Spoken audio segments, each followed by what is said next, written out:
The emergency alarm screamed through the Galactic Council chambers like the wails of dying gods. Ambassador Thel had never heard such sounds in his 200 years of service. The massive holographic display that dominated the center of the chamber flickered and changed, showing something that should not exist. Space itself seemed to tear open at the edge of the neutral zone.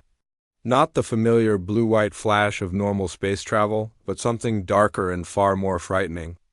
Reality twisted and bent, and from that impossible wound in the fabric of space emerged a ship that defied every law of physics. The Council had spent millennia perfecting. The vessel stretched nearly 10 kilometers from nose to tail, its hull made of some dark material that seemed to drink light and refuse to give it back.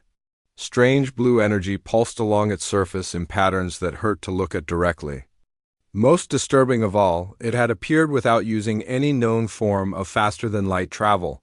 One moment there was empty space, the next this monster floated there like it had always existed. "What in the seven hells is that thing?" demanded Counselor Hex, his normally calm voice cracking with fear. His species had ruled the Meridian Empire for over 3,000 years, but nothing in their vast databases matched what they were seeing. The ship's design was wrong in ways that made seasoned military minds recoil.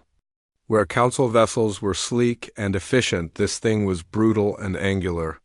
Where their ships carried weapons as necessary tools, this vessel seemed designed for nothing but war.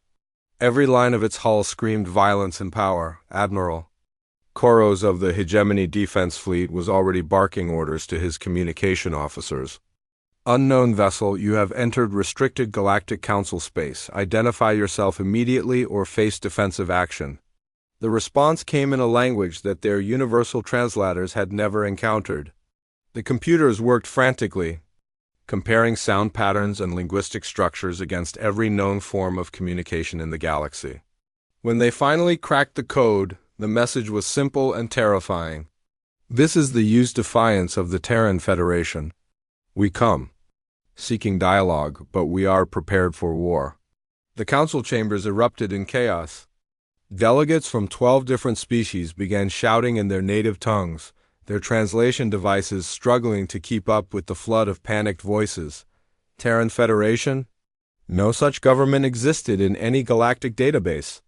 The Council had mapped every star system within 500 light-years, cataloged every species, monitored every developing civilization. High Counselor Veltar raised his hand for silence, his skin shifting from its normal blue to a sickly yellow that indicated extreme stress.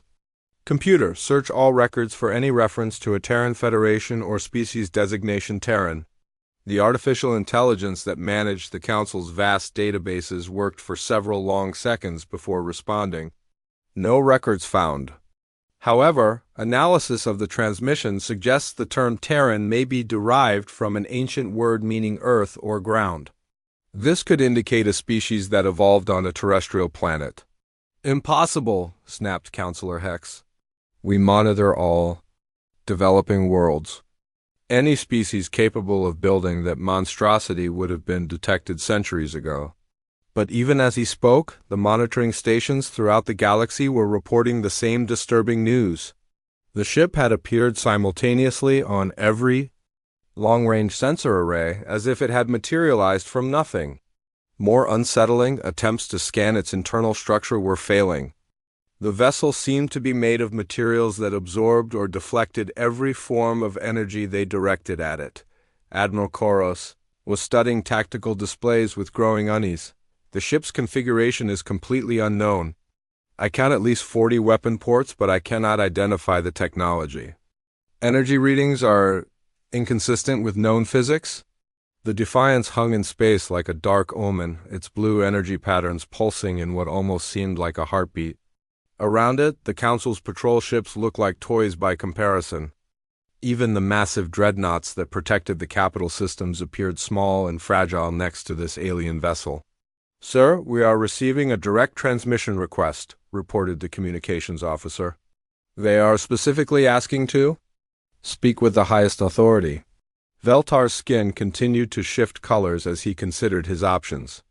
The Council had maintained peace in the galaxy for 5,000 years, through a combination of superior technology and careful political manipulation. They controlled faster-than-light travel, advanced weapons, and the flow of information between worlds. But this ship suggested the existence of a civilization that had developed completely outside their influence. "Open the channel," he commanded. "Let us see what these Terrans want."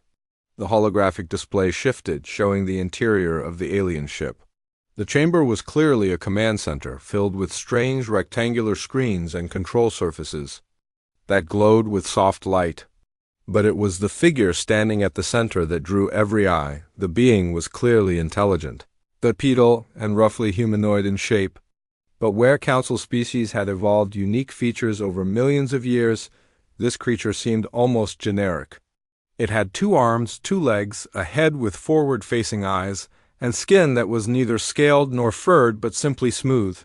It wore what appeared to be a uniform of some kind, dark blue with strange markings.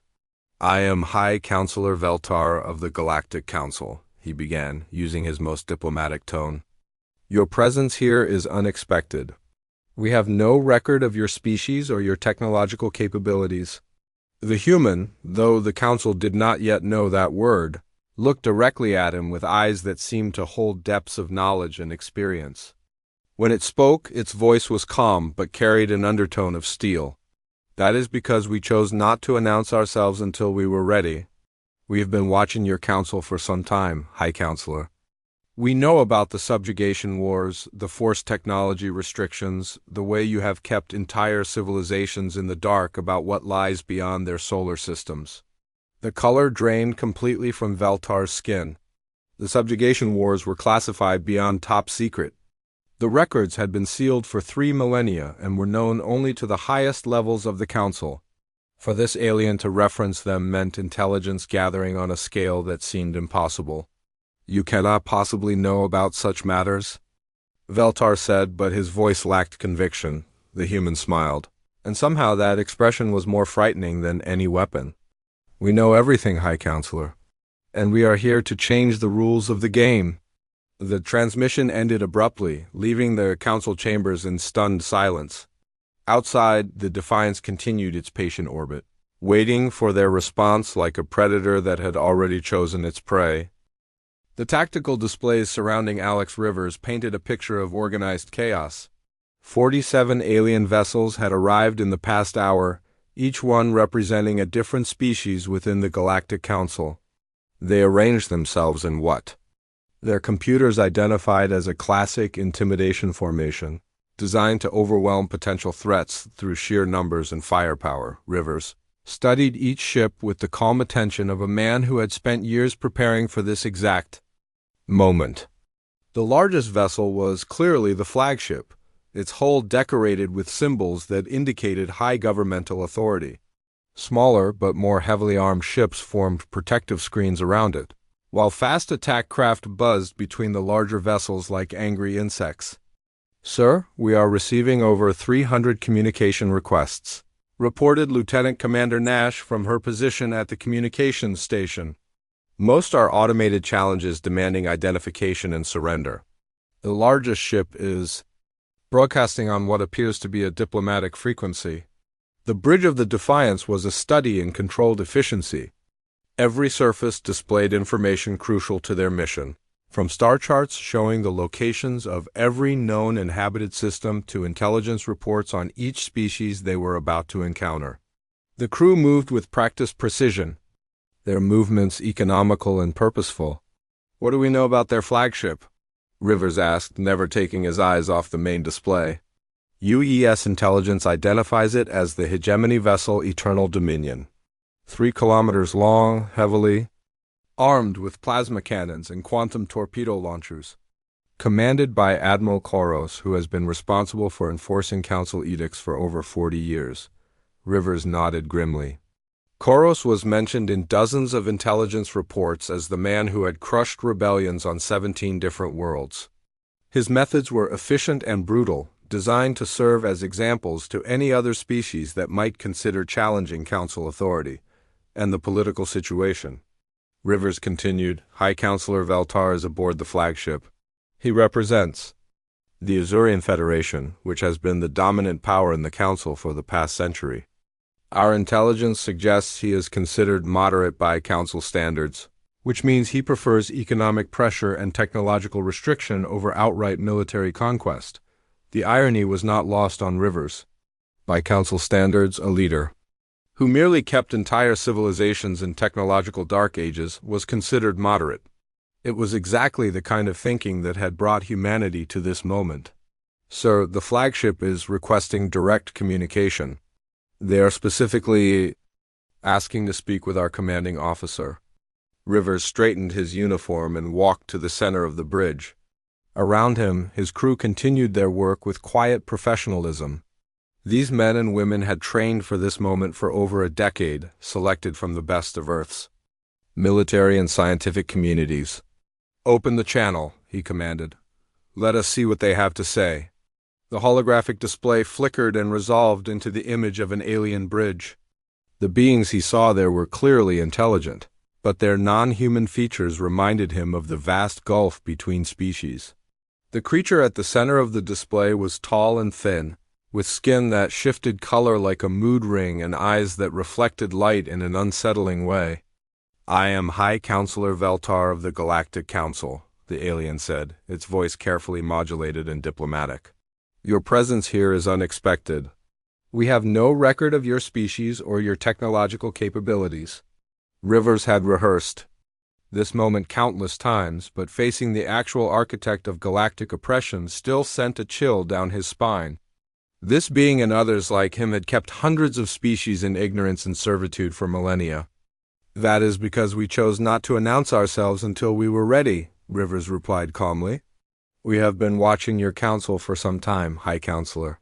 We know about the subjugation wars, the forced technology restrictions, the way you have kept entire civilizations in the dark about what lies beyond their solar systems." The effect was immediate and dramatic.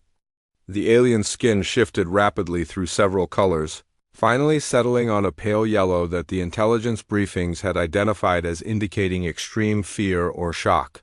Behind him, other council members were clearly agitated, their various non-human features expressing emotions that transcended species barriers. "You cannot possibly know about such matters," Veltar said, but his voice carried none of the confidence it had held moments before. Rivers smiled, knowing that the expression would be interpreted correctly by beings who had studied human behavior for decades. "We know everything, High Counselor, and we are here to change the rules of the game." He gestured to Lieutenant Commander Nash, who cut the transmission. The bridge fell silent except for the quiet hum of the ship's systems and the occasional beep of monitoring equipment. "Analysis of their response?" Rivers asked. "Complete shock," reported the ship's intelligence officer. "Biometric readings from their flagship indicate elevated stress levels across all species present. They clearly did not expect us to have detailed knowledge of their classified historical records." Rivers walked to the main tactical display, studying the positions of the Council fleet. "How long do we estimate before they move to a more aggressive posture?" "Based on their historical responses to perceived threats, approximately 4 hours. Admiral Karos has a reputation for preferring decisive action over prolonged negotiation." "And their assessment of our capabilities?" "Unknown. They have been scanning us continuously since our arrival, but our stealth systems are preventing them from gathering useful intelligence. They know we are here, but they cannot determine our weapons configuration, crew complement, or defensive capabilities." Rivers nodded, satisfied. The Defiance had been designed specifically to counter every known form of alien technology. Its hull was made of materials that absorbed sensor scans, its weapons were based on principles that Council science had never encountered, and its defensive systems could neutralize attacks in ways that defied conventional physics. "Sir, we are receiving a priority message from Earth Command," reported the communications officer. Rivers moved to a secure terminal and entered his authorization codes. The message was brief and direct. "Operation Lighthouse is authorized. Proceed with Phase 2. He looked around the bridge at his crew. These people had volunteered for a mission that would either liberate the galaxy or start a war that could destroy entire civilizations. They had trained for years, studied every aspect of council technology and politics, and prepared for every possible scenario. "Ladies and gentlemen," Rivers said quietly, "we are about to make history. In the next few hours we will either prove that humanity deserves a place among the stars, or we will demonstrate why the rest of the galaxy should fear us." The crew responded with silent professionalism, turning back to their duties with renewed focus. Around them, the Defiance continued its patient orbit, waiting for the next phase of first contact to begin. The war fleet that assembled in the neutral zone was the largest military force the galaxy had seen in over 1,000 years. 2,000 vessels from 12 different species hung in space like a constellation of death, their combined firepower capable of sterilizing entire star systems. Each ship represented decades of technological development and centuries of military tradition. Admiral Koro stood in the command center of the Eternal Dominion, watching tactical displays that showed the positioning of every vessel under his command. The formation was perfect, a classical intimidation pattern designed to overwhelm any potential threat through sheer overwhelming force. No single ship, no matter how advanced, could stand against such massive firepower. Analysis of the alien vessel, he demanded from his tactical officers. "Still inconclusive, sir. Our sensors are being blocked by some form of stealth technology we have never encountered. We can confirm its approximate size and position, but we cannot determine its weapons configuration or defensive capabilities." Karos growled in frustration. In 40 years of military service, he had never encountered a ship that could so completely defeat Council sensor technology. Every species in the galaxy used variations of the same basic principles for faster-than-light travel, energy weapons, and defensive systems. This human vessel seemed to operate on completely different scientific principles. "Sir, we are receiving a transmission from the Council flagship," reported the communications officer. "High Counselor Veltar is requesting immediate military action." The holographic display activated, showing the interior of the council chambers. The assembled delegates looked terrified, their various non-human features expressing emotions that transcended species barriers. Veltar himself had lost all color in his skin, leaving him looking like a walking corpse. "Admiral, you are authorized to use whatever force is necessary to neutralize this threat," Veltar said, his voice tight with barely controlled panic. "These humans have access to classified information that could destabilize the entire galactic order." Koros nodded grimly. He had suspected this moment would come eventually. The Council's power was based on maintaining technological superiority over younger species, but there had always been the possibility that some civilization would develop independently and challenge their authority. "Understood, High Counselor. All vessels prepare for combat operations. Target the alien ship and prepare to fire on my command." Across the massive fleet, weapon systems came online with a sound like thunder. Plasma cannons charged with energy that could melt asteroid belts, quantum torpedo launchers loaded with warheads that could crack planets, and beam weapons that could slice through the hulls of capital ships like paper. The combined firepower was enough to destroy a small moon. Meanwhile, aboard the Defiance, the crew watched the alien preparations with calm professionalism. The ship's sensors could detect every energy signature, every weapon system, every tactical movement in the enemy fleet. The humans had been studying Council military technology for decades, and they knew exactly what was coming. "Sir, they are powering weapons," reported the tactical officer. "Energy signatures indicate they are charging primary beam arrays across the entire fleet." Rivers stood at the center of the bridge, his hands clasped behind his back as he watched the tactical displays. The alien fleet was impressive by any previous standard, but humanity had spent 40 years preparing for this exact scenario. "Defensive measures authorized," he said calmly. "Show them what human engineering can accomplish." The Defiance's defensive systems activated with a sound like reality itself being torn apart. A shimmering barrier of energy enveloped the massive ship, but this was not the familiar blue glow of standard deflector shields. This field was darker, more complex, and based on principles that Council science had never imagined. All vessels, open fire! Admiral Koros commanded. The combined firepower of 2,000 warships lanced out across space, converging on the human vessel in a display of destruction that should have vaporized anything in its path. Plasma bolts that could melt mountains, energy beams that could cut through the cores of planets, and quantum torpedoes that could shatter the molecular bonds of matter itself. The weapons struck the Defiance's defensive barrier, and something unprecedented happened. The energy beams did not bounce off or get absorbed. They simply ceased to exist the moment they made contact with the field. The plasma bolts dissolved into nothing.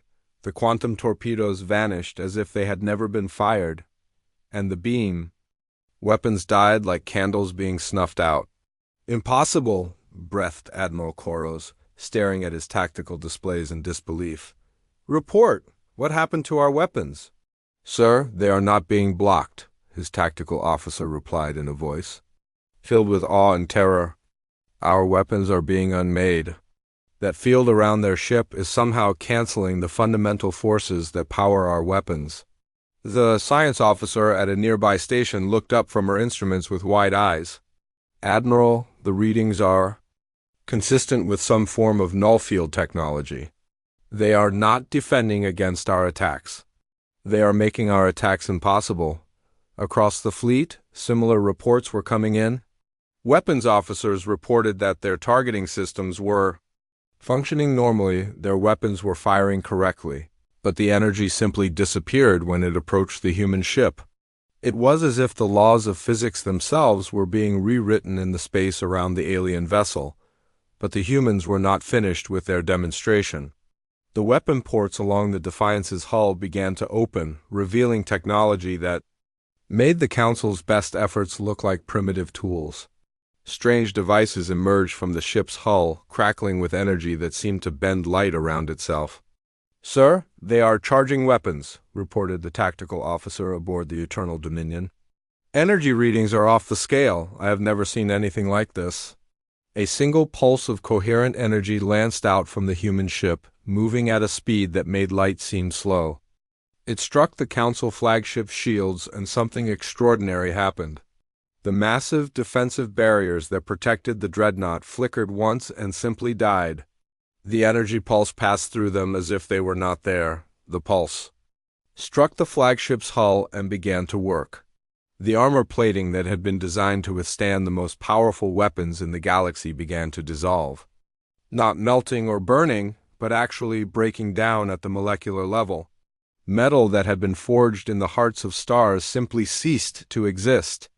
Hull breach on decks 40 through 60, reported the damage control officer. Sir, our armor is not being destroyed. It is being disintegrated. Admiral Koros watched in horror as his flagship, the pride of the hegemony fleet, began to come apart around him. The human weapon was not just powerful. It was operating on principles that made their technology look like stone tools by comparison. That is enough demonstration, came a calm voice over the open communication channel.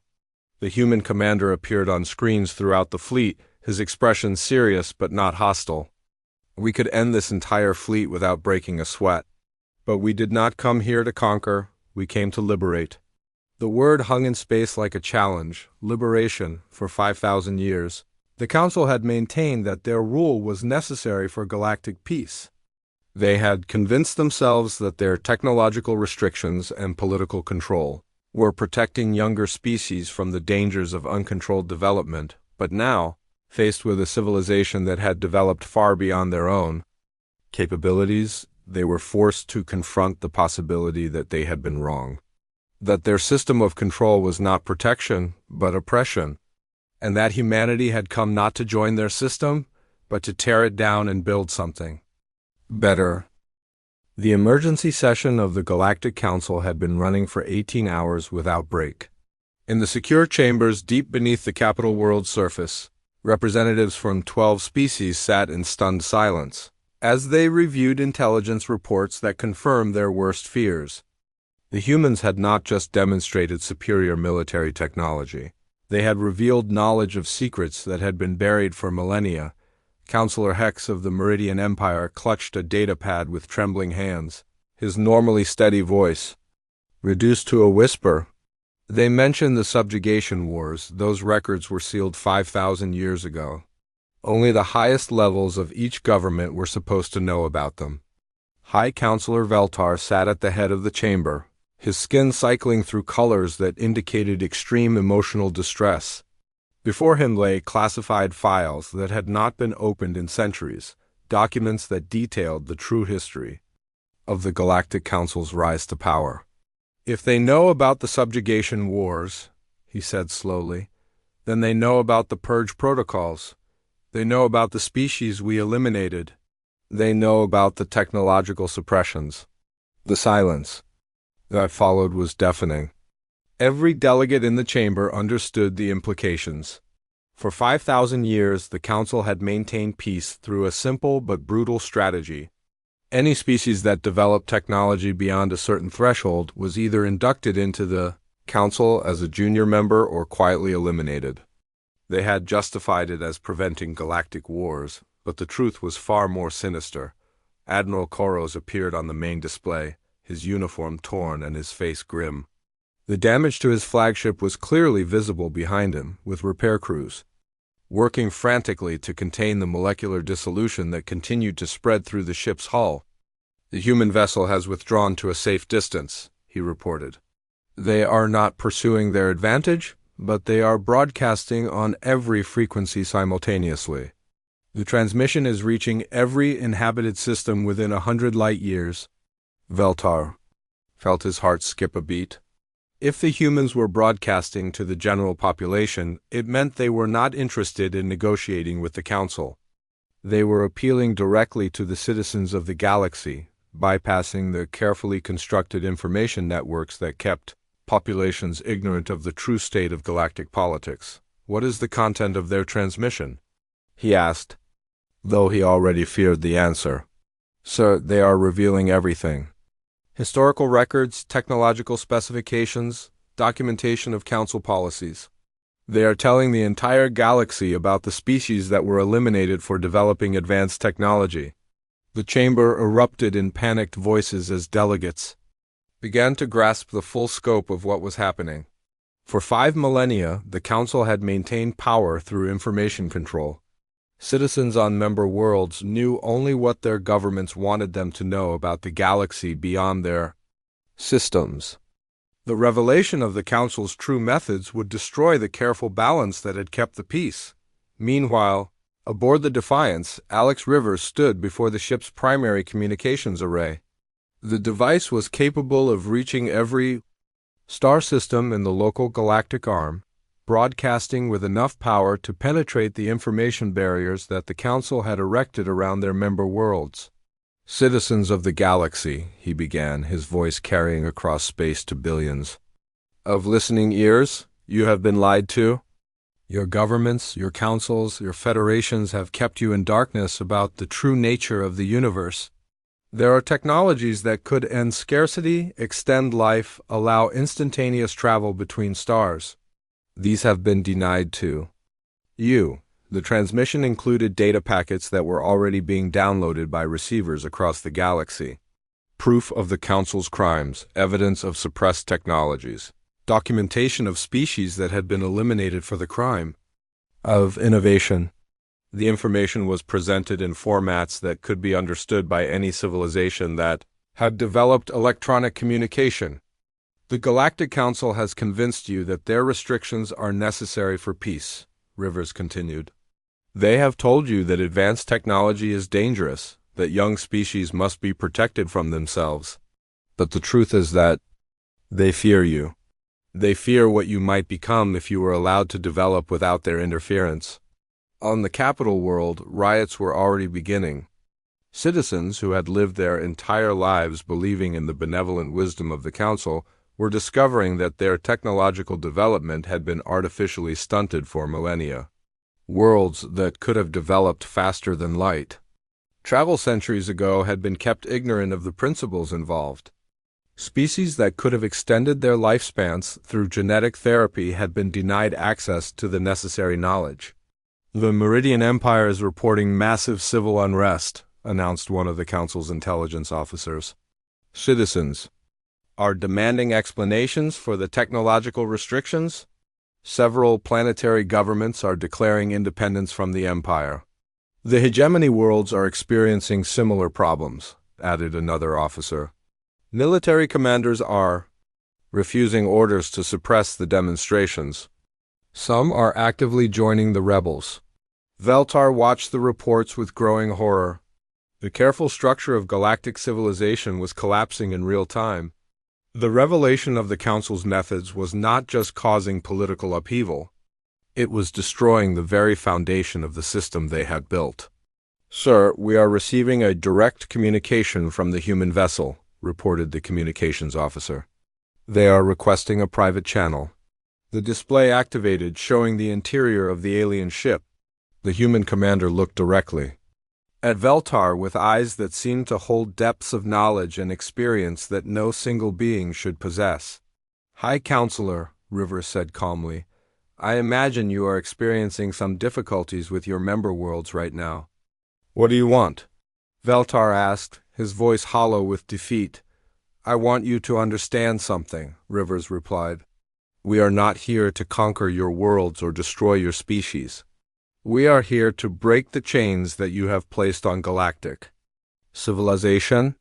For 5,000 years, you have prevented entire species from reaching their potential. That ends now." "You do not understand," Veltar protested. "The restrictions were necessary. Young species with advanced technology inevitably destroy themselves. We have seen it happen dozens of times. The purge protocols were designed to prevent galactic war," Rivers smiled sadly. "No, High Counselor. The purge protocols were designed to prevent competition. You eliminated species that might have challenged your authority, not species that were dangerous to themselves. The difference is crucial. The transmission included historical analysis that proved the human's point. The species that had been eliminated by the Council had not been self-destructive or warlike. They had been innovative, creative, and most importantly, independent. They had developed technologies that could have made the Council's authority irrelevant. You will destroy the galaxy, Veltar said desperately. Without the Council's guidance, the younger species will wage war against each other. They will develop weapons that could sterilize entire star systems. Perhaps, Rivers admitted, but that is a risk we are willing to take. Because the alternative is eternal stagnation under your rule. We believe that freedom is worth the risk of chaos.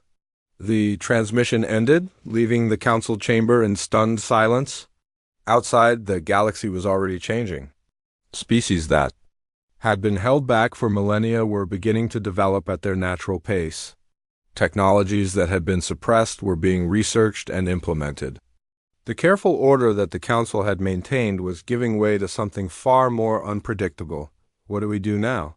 asked Counselor Hex. Veltar looked around the chamber at the faces of beings who had believed they were serving the greater good. They had convinced themselves that their actions were necessary, that their authority was justified by the peace they had maintained. But now they were faced with the possibility that they had been wrong, that their system of control had been nothing more than sophisticated oppression. "We prepare for war," he said finally. "Because if we cannot maintain control through information and technology, then we must maintain it through force." The revolution began on 1,000 worlds simultaneously. In the industrial centers of the Meridian Empire, workers who had spent generations manufacturing primitive tools suddenly understood that their governments possessed the technology to create matter from pure energy. On the agricultural worlds of the hegemony, farmers who had struggled with crop failures for centuries learned that genetic modification techniques could end hunger forever. The uprising was not coordinated by any central authority. Instead, it emerged organically from the simple realization that entire civilizations had been kept in artificial ignorance for millennia. Citizens who had accepted their limitations as natural law suddenly discovered that those limitations had been imposed by beings who claimed to know better. On the capital world of the Azurian Federation, High Counselor Veltar watched from his office as crowds gathered in the streets below. The protesters were not violent, but their presence was far more threatening than any army. They carried signs written in languages that the universal translators had never been programmed to recognize, because those languages had been suppressed, along with the technologies that could have made them widespread. "Sir, we are receiving surrender requests from 17 member worlds," reported his aide. "The local governments are unable to maintain order. Several planetary defense forces have joined the rebels." Veltar nodded grimly. The situation was deteriorating faster than anyone had predicted. The Council's authority had been built on the assumption that most citizens would never question the information they received from their governments. The revelation of the truth had shattered that assumption completely. "What is the status of our military forces?" he asked. "Admiral Koros reports that 30% of the fleet has either surrendered or joined the rebellion. The remaining vessels are requesting orders, but morale is extremely low. Many officers are questioning whether they should continue to fight, for a system they now understand to be oppressive." The irony was not lost on Veltar. The Council had maintained power through the loyalty of beings who believed they were serving the greater good. Now that those beings understood the true nature of their service, that loyalty was evaporating like morning mist. "Sir, the human vessel is requesting communication."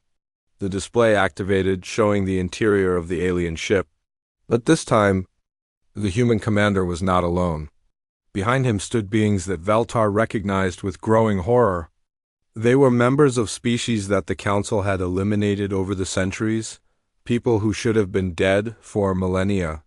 "High Counselor," River said calmly, "I would like you to meet some friends of ours. Dr. Kale of the Terran Research Institute, formerly of the Vegan Republic. Professor Myra of the Galactic Academy, originally from the Centauri Alliance. Commander Tor of the Liberation Fleet, once of the Rigel Confederation." Each name hit Veltar like a physical blow. The Vegan Republic had been eliminated 3,000 years ago for developing psychic enhancement technology.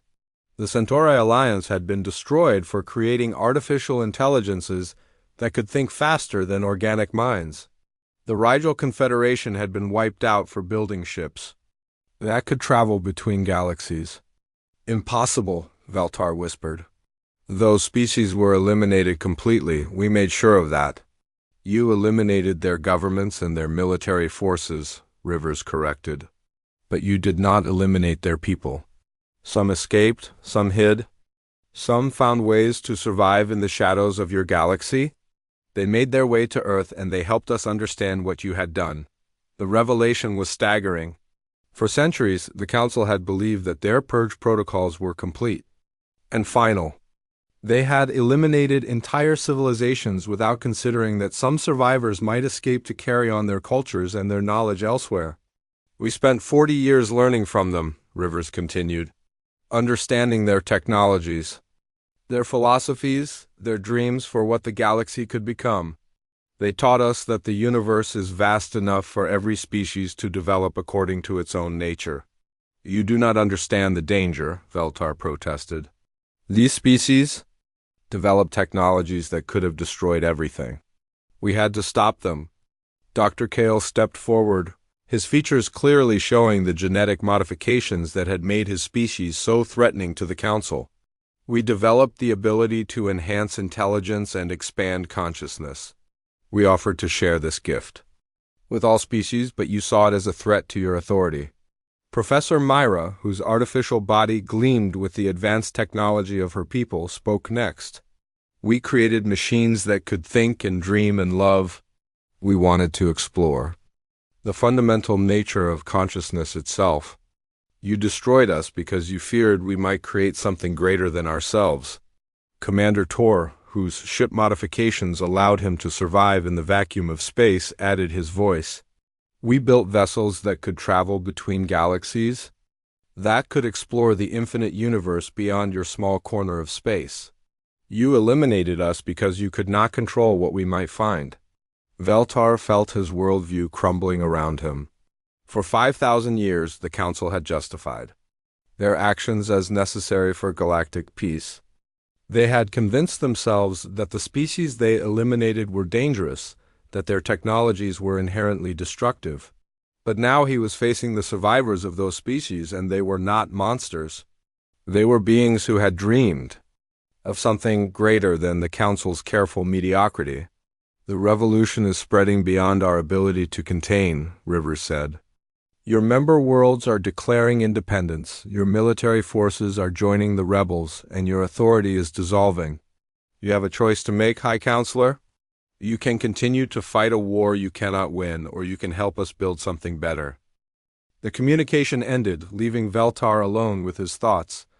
Outside his window, the protests had grown larger. Citizens who had never seen technology beyond simple electronics were now demanding access to the advanced systems that could transform their world overnight. But the humans were not content to simply destroy the old system. Within hours of their broadcast, new ships began appearing throughout the galaxy. Not warships like the Defiance, but vessels that seemed designed for construction and aid. They moved from system to system, offering assistance to worlds that were struggling with the sudden collapse of Council authority. On the mining world of Kepler-7, human engineers arrived with technology that could extract metals from asteroids, without the dangerous underground work that had killed thousands of miners over the centuries. On the agricultural colony of New Harvest, human scientists brought genetic modification techniques that could turn barren soil into fertile farmland within weeks. The transformation was rapid and dramatic. Species that had been kept at primitive technological levels for millennia were suddenly leaping forward by centuries of development. But the humans did not simply give them advanced technology and leave. Instead, they established academies and research centers, teaching the fundamental principles that would allow each species to continue developing on their own. Admiral Karos found himself aboard one of the human vessels, no longer as a prisoner, but as a student. The beings who had defeated his fleet so easily were now patiently explaining the scientific principles behind their weapons and defenses. They were not keeping their secrets, but sharing them freely with anyone who wanted to learn. "Why are you doing this?" he asked Dr. Kale during one of their sessions. "You could rule the galaxy with this technology. You could build an empire that would last forever." The enhanced being smiled with an expression that seemed to hold infinite patience. "Because empires are temporary, Admiral. Knowledge is eternal.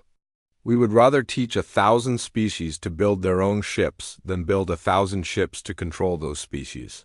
On world after world, the same pattern repeated. Human teams would arrive, assess the local situation, and begin sharing technology appropriate to each civilization's level of development. They did not force rapid advancement on species that were not ready for it, but they removed the artificial barriers that had prevented natural growth. The former Council worlds faced a different challenge. Their populations had been kept ignorant not through lack of technology, but through deliberate misinformation, re-educating billions of beings who had been taught false histories and limited. Science was a massive undertaking. But here too, the humans proved their commitment to liberation rather than conquest. Instead of imposing their own educational systems, they worked with local scholars and teachers to develop programs that respected each species' culture while providing accurate information about the universe. Veltar eventually made his decision. Standing before the emergency assembly of what remained of the Galactic Council, he announced the dissolution of the organization that had ruled the galaxy for 5 millennia. "We convinced ourselves that we were protecting the galaxy," he said to the assembled delegates. "But we were only protecting our own power.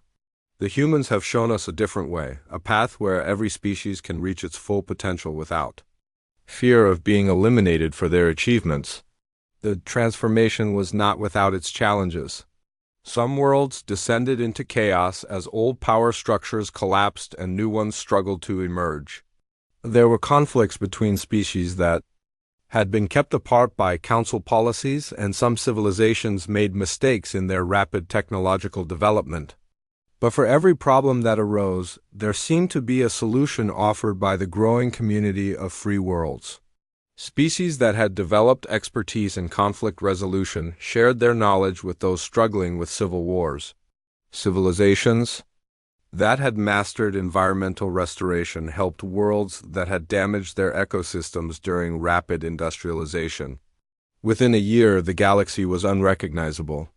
Trade routes that had been restricted for millennia opened up, allowing the free exchange of goods, ideas, and culture. Technologies that had been suppressed flourished as different species collaborated on projects that none could have completed alone. The greatest change was philosophical. For 5,000 years, the galaxy had been governed by fear. Fear of war, fear of chaos, fear of the unknown. The Council had offered security in exchange for freedom, promising peace at the cost of growth, but humanity had offered something different. They had brought the possibility of a galaxy where every species could pursue its own destiny without fear of being struck down by those who had already achieved greatness. It was a vision that resonated across the stars, inspiring civilizations that had given up hope of ever advancing beyond their current limitations. The Defiance became the first embassy of what was eventually called the Galactic Community. Not a government that ruled over member worlds, but a network of free civilizations that chose to work together for mutual benefit. The ship's mission changed from war to diplomacy, serving as a neutral meeting ground where representatives of different species could gather to discuss common challenges. Alex Rivers found himself not as a conqueror or ruler, but as a facilitator. The role suited him better than military command. Instead of directing fleets in battle, he helped coordinate the massive effort to share knowledge and technology across the galaxy. "Do you ever regret it?" asked Dr. Kale during one of their conversations.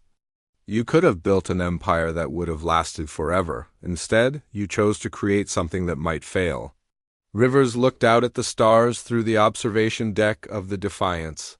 In the distance, ships from dozens of different species were working together to construct a massive space station that would serve as a center for galactic research and cooperation. "Empires always fail eventually," he replied. "But ideas can last forever. We did not come here to rule the galaxy. We came to prove that it was possible for different species to work together as equals. Whether that vision survives depends not on us, but on everyone who chooses to believe in it." The age of the Galactic Council was over. The age of the galactic community had begun.